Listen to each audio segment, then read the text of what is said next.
risk of infectious disease transmission in the workplace is a serious concern for dental personnel. This program describes infection control practices that will prevent the transmission of infectious diseases in the dental setting. Unit 1 covers the principles and fundamentals of infection control. It provides a basic overview of infectious disease transmission along with infection control practices. Unit 2 focuses on sterilization and disinfection. You'll learn about the different methods of sterilization and disinfection. You will also learn about the advantages and disadvantages of each. Unit 3 highlights infection control during clinical procedures. This section discusses how infection control procedures are applied in a dental setting. Unit 4 covers special considerations. It details how to handle certain dental devices, extracted teeth, and patients with TB that may require special precautions. After watching this video, you'll be able to use what you've learned in your dental office.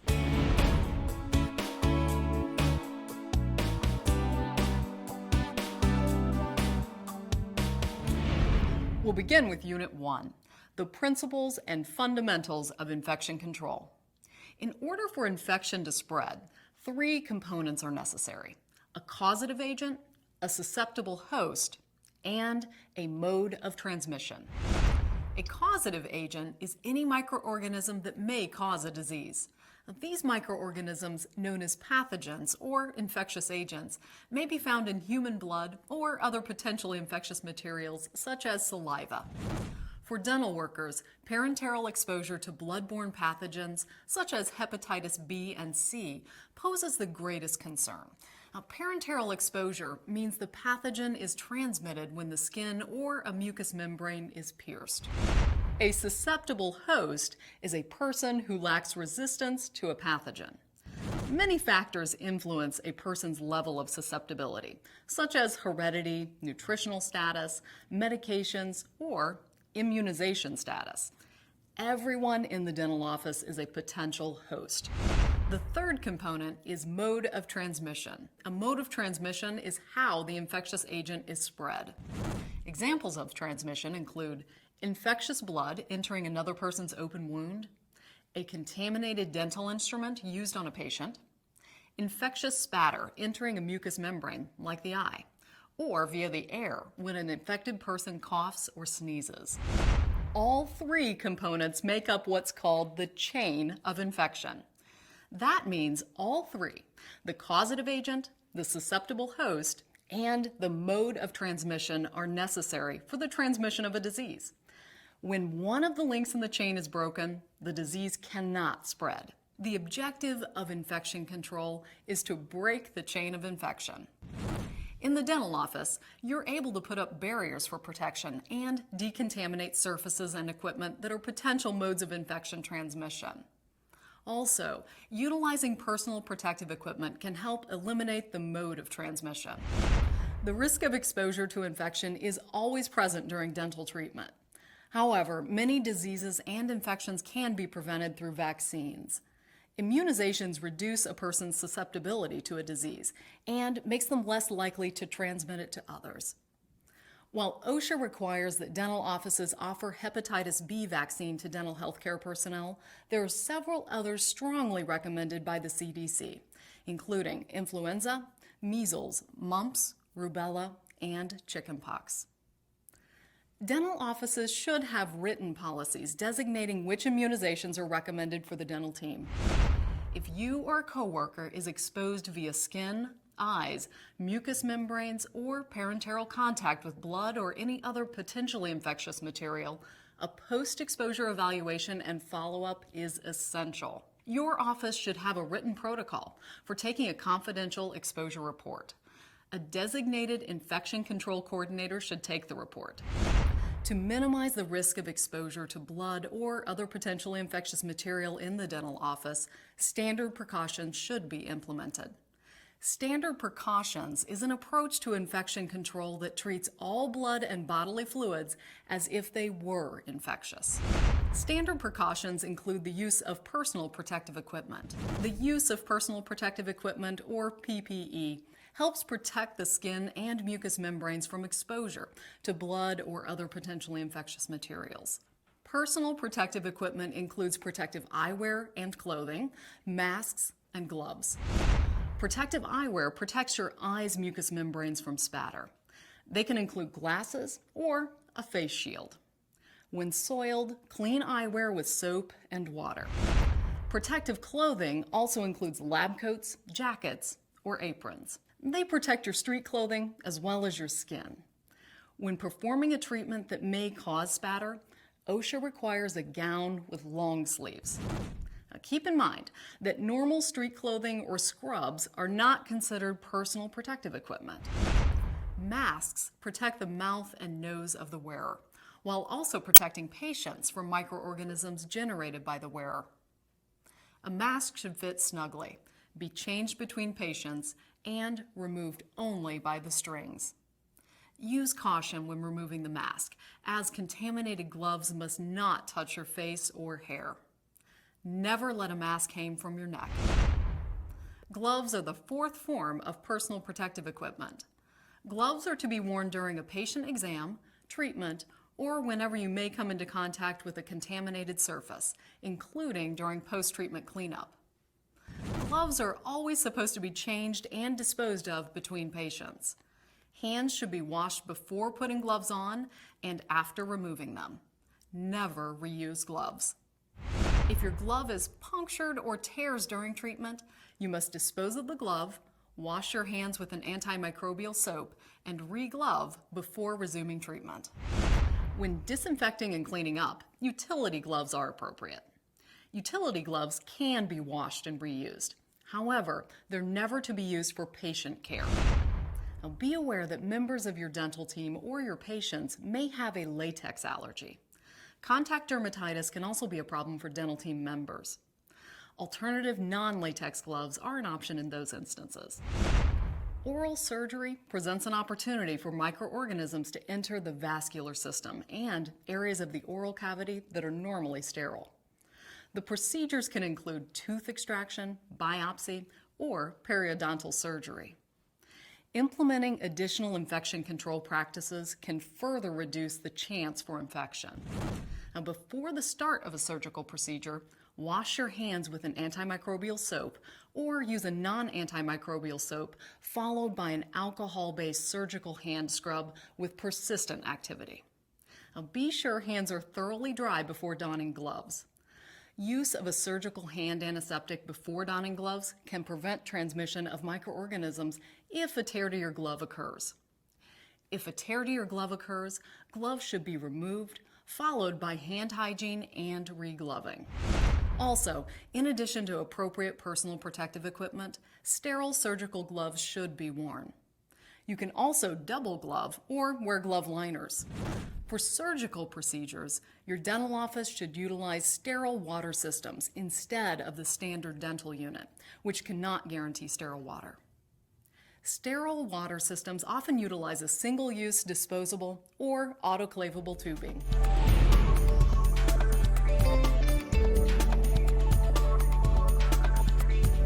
What is a causative agent? A causative agent is any microorganism, also known as a pathogen, that may cause disease to spread. What is a susceptible host? A susceptible host is someone whose immune system is unable to resist a pathogen. What is a mode of transmission? A mode of transmission is how the infectious agent is spread.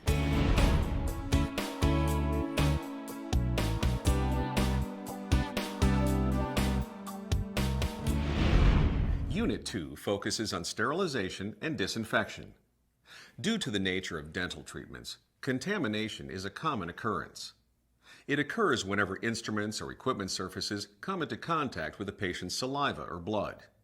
Spatter during procedures and dental workers touching unprotected items with contaminated gloves are other sources of contamination.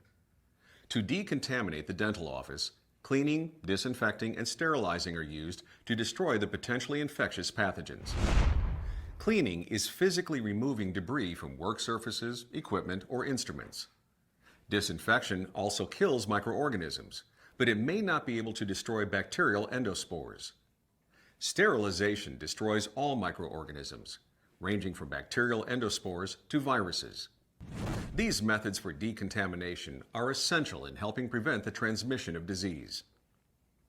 Instruments and equipment that are exposed to blood or saliva all need to be decontaminated.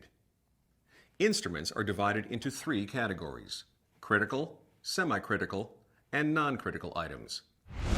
Instruments in the critical category have the greatest potential of disease transmission. Instruments used for scaling and surgery fall into this category, since they penetrate soft oral tissues, contact bone, or enter into the bloodstream or other normally sterile tissue. For this reason, critical items must be discarded or sterilized after each patient. Semi-critical items may come into contact with oral soft tissue or non-intact skin, but they do not penetrate tissue, contact bone, or enter into the bloodstream or other normally sterile tissue. These items include mouth mirrors, dental handpieces, or amalgam condensers. Semi-critical items that are resistant to heat should be sterilized after each use.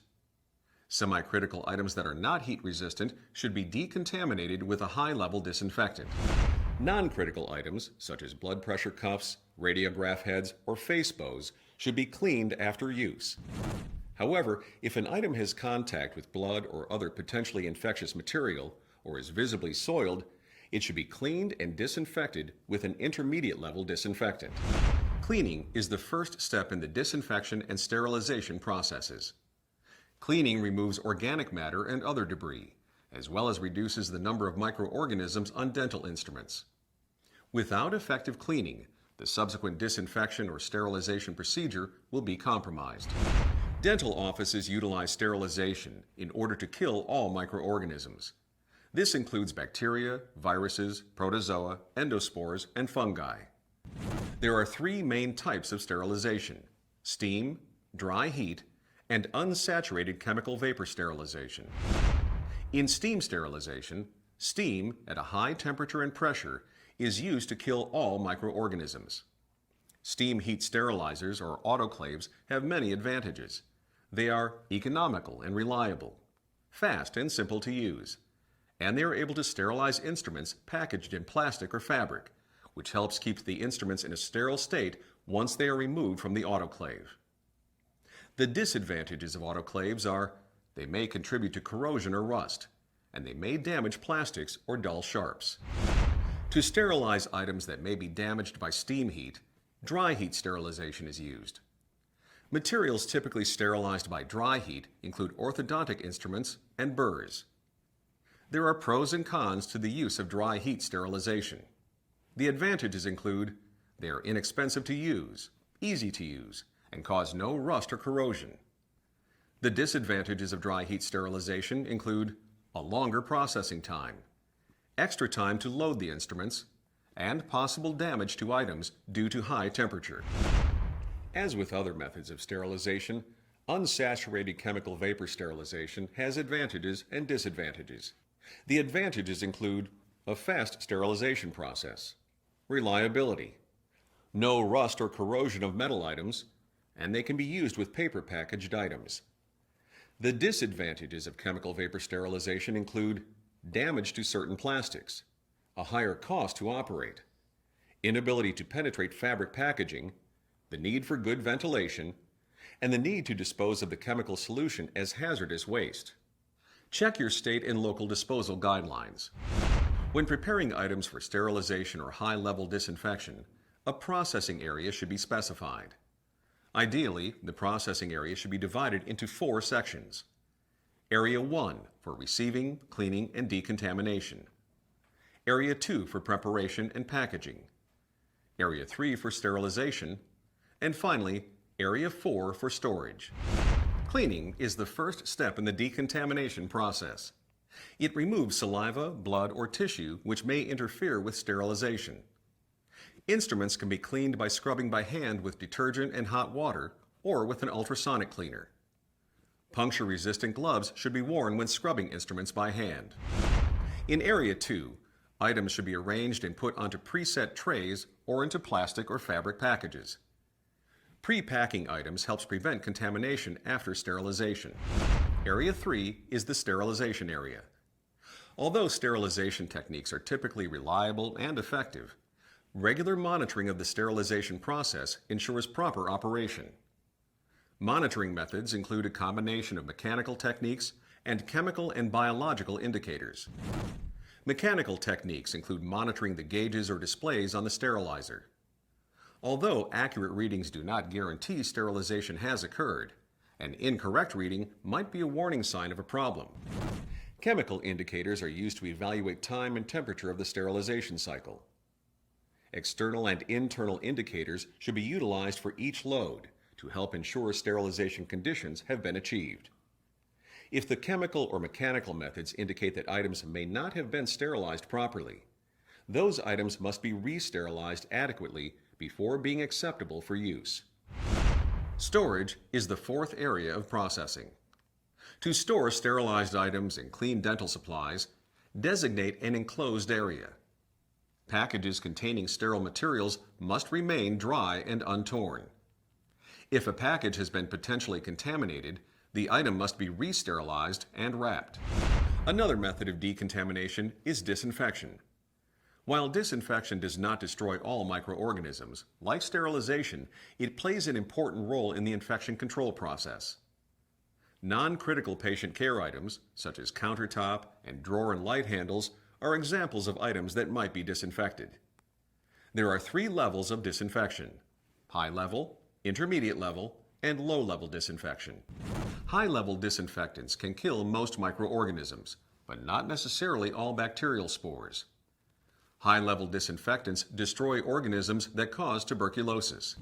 Intermediate level disinfectants may not be able to destroy bacterial spores. However, they can destroy tuberculosis, HIV, HCV, and HBV. Low-level disinfectants do not kill tuberculosis or bacterial spores, but they do destroy some fungi, viruses, and most bacteria. Keep in mind that when using disinfectants, the amount of time the agent is used and the concentration of the solution play a critical role in its effectiveness. Therefore, it is crucial to follow manufacturer's instructions. Environmental surfaces may need to be disinfected throughout the day. These are surfaces in the operatory that do not come into direct contact with the patient, like floors, sinks, drawer handles, or light switches. Environmental surfaces are broken into 2 categories: clinical contact surfaces and housekeeping surfaces. Clinical contact surfaces are touched frequently during patient treatment, or are those that may become contaminated by patient spatter. These areas include countertops, drawer handles, light switches, and radiograph equipment. If possible, barriers should be used. If that is not an option, the surfaces are to be cleaned and disinfected between patients. Clinical contact surfaces that are contaminated with blood or other potentially infectious material should be cleaned using an intermediate level disinfectant. PPE should be worn. If the surface has no visible blood or other potentially infectious material, a low-level disinfectant may be used. Housekeeping surfaces, like walls or floors, are not considered a potential source for disease transmission. It's a good idea to have a cleaning schedule for the various areas in the dental office and use a low-level disinfectant or detergent and water. Remember, wear appropriate personal protective equipment while cleaning, follow the manufacturer's instructions, and use a fresh cleaning solution daily. For both housekeeping and clinical contact surfaces, whenever blood comes into contact with the surface, it should be disinfected immediately with an intermediate level disinfectant. Appropriate personal protective equipment and utility gloves should be worn while decontaminating the area. Most waste in the dental office is considered non-regulated waste. It is not a health risk and can be put in with the office waste. This includes used gowns and masks, lightly soiled gauze, and plastic barriers. Regulated waste is potentially hazardous. This includes items soaked with blood or other potentially infectious material, sharps, syringes, or scalpel blades. OSHA and certain states have guidelines for regulated waste disposal. For additional information on the disposal of regulated medical waste, consult the ADA Regulatory Compliance Manual. When transporting biopsy specimens, use a sturdy leak-proof container with an airtight lid. If the outside of the container becomes contaminated at any time, it should be cleaned and disinfected, Label the container with a biohazard symbol. When disposing of blood or other potentially infectious materials into a sanitary sewer or septic tank, be sure to follow state and local regulations. Maintaining dental unit water quality to keep bacteria levels at no more than 500 colony-forming units or CFU per milliliter is recommended by the CDC. Water treatment methods or special inline filters are available. Additionally, the CDC recommends flushing the dental unit's water lines for 20 to 30 seconds after each patient. For dental prostheses or impressions, the dental team should ensure disinfection before sending the items to the lab. This is done by first rinsing the item under running water and then using an intermediate level disinfectant. Documentation of the type of disinfectant used and the exposure time should be sent along with the prosthesis.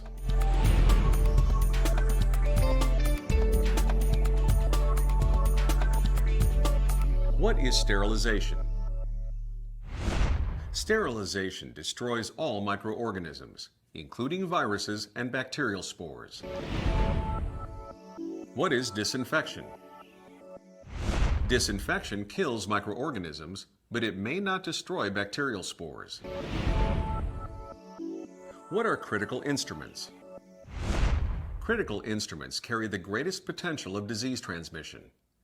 These instruments may penetrate soft tissue, contact bone, or enter the bloodstream or other normally sterile tissue.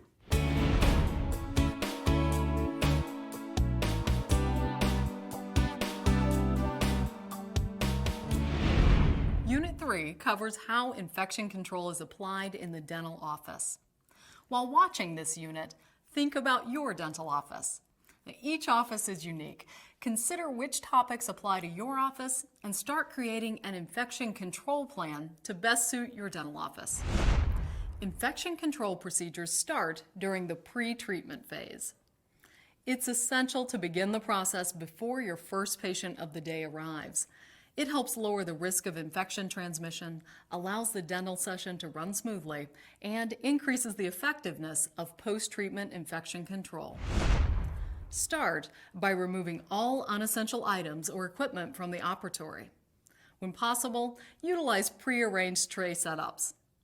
Knowing the instruments and supplies needed for a procedure helps limit the need to enter drawers and cabinets once a procedure has begun. Gather all materials needed during a treatment before the patient arrives. Whenever possible, utilize unit dose materials and disposable items. Identify surfaces and equipment that may come into contact with an infectious agent during treatment. Decide if you want to use barriers or chemical disinfection.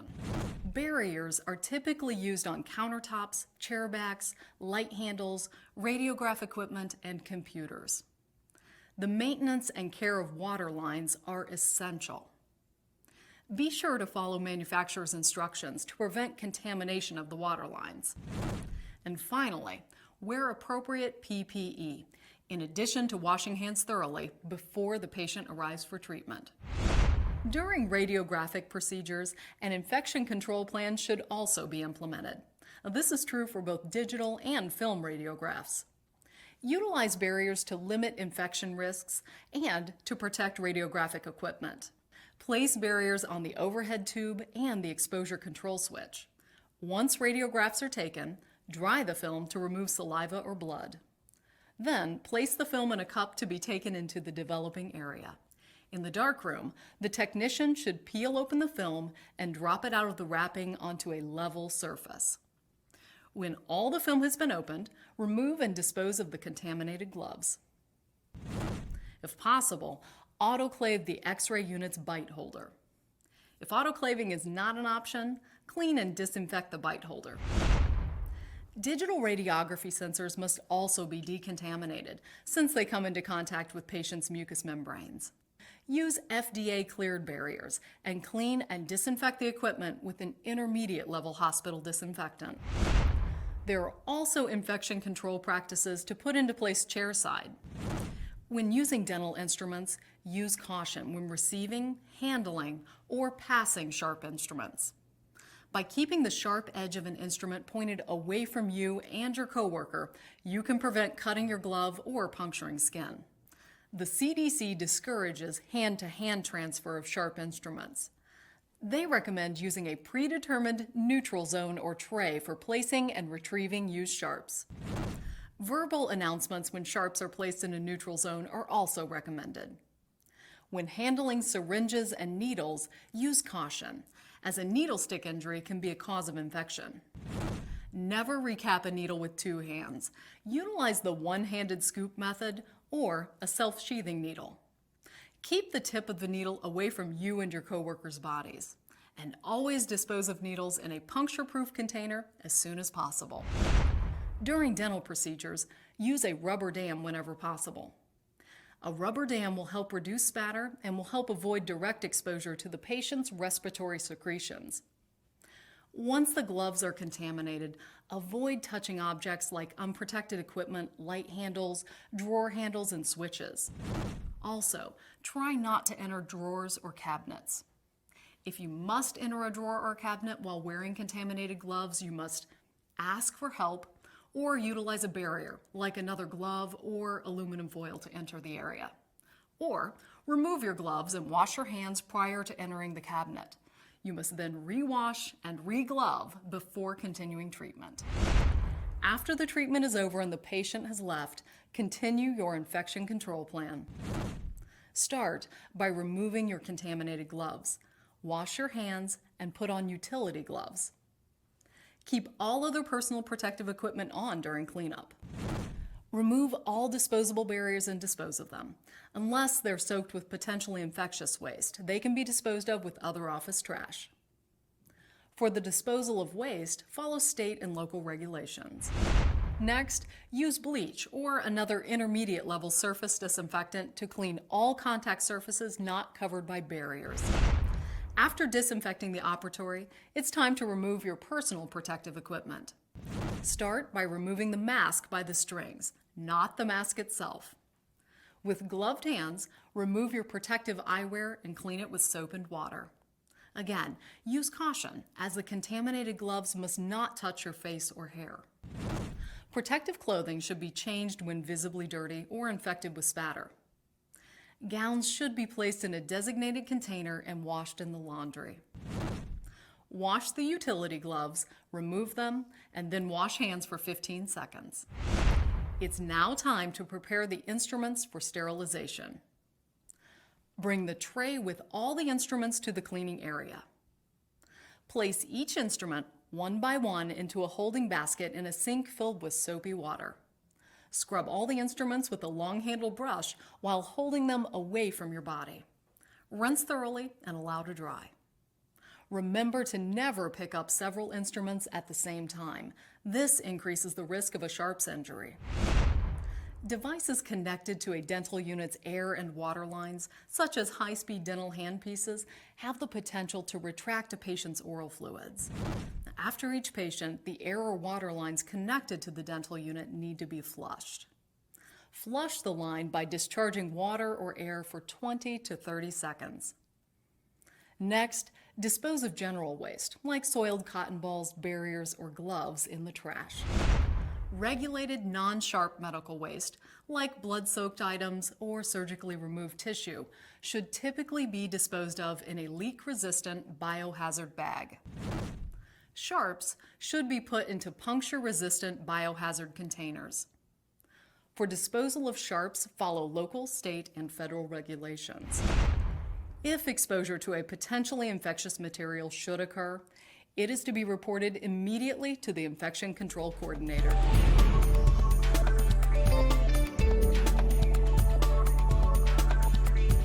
What are the best ways to recap needles? Recap needles by using the one-handed scoop technique or use a self-sheathing needle. When is it appropriate to change protective clothing?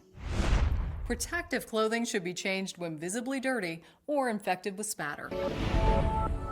What is one of the first steps following an exposure to potentially infectious material? If exposure to potentially infectious material should occur, it is to be reported immediately to the infection control officer.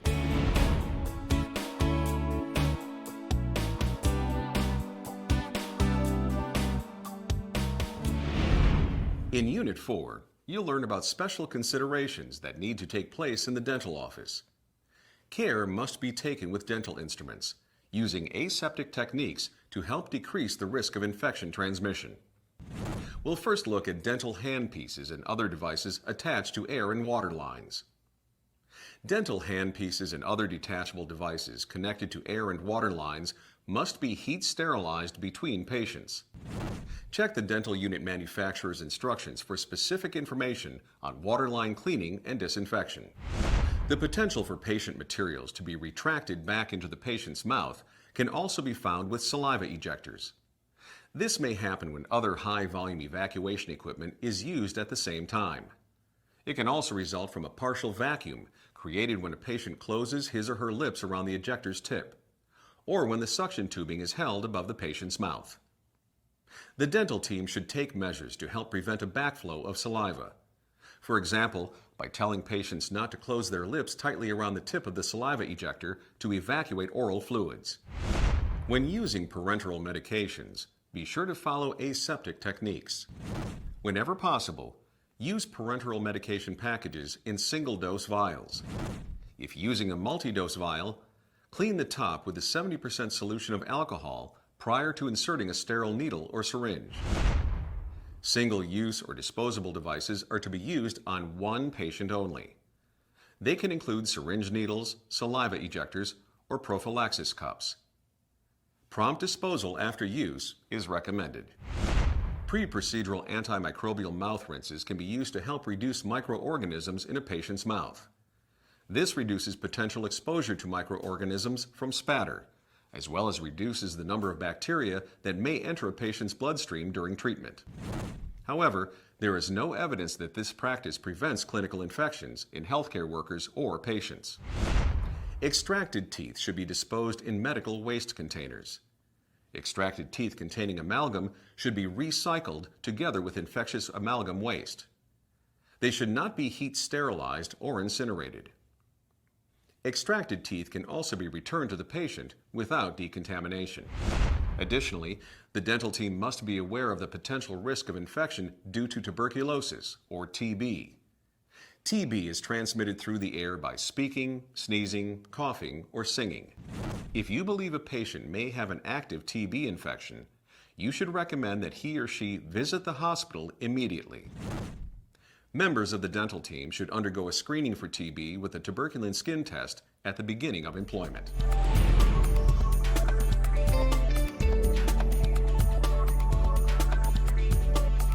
How may tuberculosis be transmitted?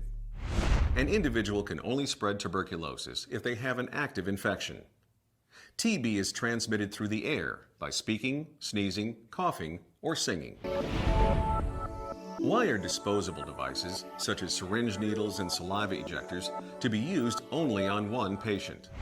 Disposable and single-use devices typically are not heat resistant and cannot be sterilized. They are not designed for multiple uses and may not be tested to withstand any type of disinfection or sterilization. You now have the tools and information to implement an effective infection control program in your dental office. It is up to you to utilize this information and decide how it will best suit your dental office. By consistently taking part in infection control practices, you are helping to protect your health and the health of your coworkers and patients. For more information and additional resources, reference the workbook and accompanying materials.